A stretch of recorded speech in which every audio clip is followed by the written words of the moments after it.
Getting help for a loved one who is dealing with an addiction or a mental illness can be challenging, especially the legal aspect of it all. So here to discuss the options is lawyer and founder of Drug and Alcohol Attorneys, Mark Astor. Thank you so much for coming up today. We really appreciate it. Let's start with this. Tell us about the Marchman Act.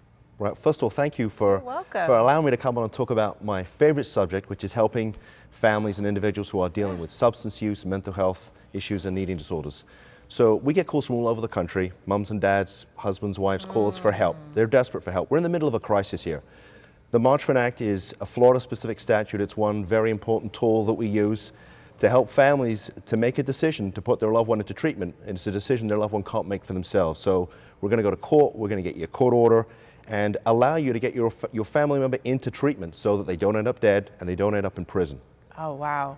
In terms of temporary guardianship issues and orders, how does that work? So there really are two tools that we use to get somebody into treatment. The Marchman Act, which is really primary substance use, addiction, and then the guardianship statute, which we use. It wasn't intended for what we use it for, but we use it for where there's primary mental health issues or if we think the person's going to need longer care. So even with an emergency guardianship, we can typically get into court within 24 to 48 hours. Under a Marchman Act, I can normally get somebody picked up by law enforcement within 4 to 6 hours. With either of those, though, what's the criteria? There has to be some stipulations. There does. So basically the person is presenting as a danger to themselves or others, and or as a result of their substance use or mental illness, they are refusing to go to treatment, refusing to acknowledge. They're in denial about what's going on. Wow. For those families that are trying to seek that assistance, get that help, is it tough? I know they can call you, but still overall, I mean, it's not the easiest thing. Look, this is a traumatic event, and this is an extraordinary form of relief that we're looking for. Some families go to the courthouse, do it themselves, and then they deal with the aftermath, the disaster that happens afterwards. So they come to us, we will help them to not only connect with interventionists and therapists and treatment centers, but we're going to hold their hand through the entire process, which typically is anywhere between 3 and 9 months.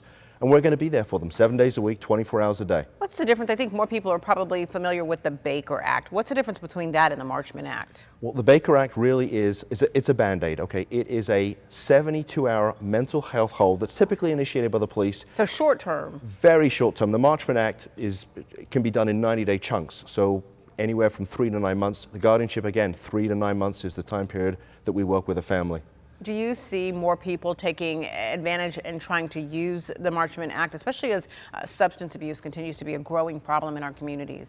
Yeah, it's amazing. You know, we've had this statute on the books since 1993. It's rarely been talked about. Yeah. We're the only law firm in the country that specializes in this type of work. So we spend a lot of time talking about it. It's my favorite subject. I love helping people, and I love helping, folks to save their family members. A lot of research, a lot of hours go into it. A lot of hours. It's a labor of love. It really is. Well, thank you so much for coming to kind of give us an education on it all. We really appreciate your time. Nice to see you.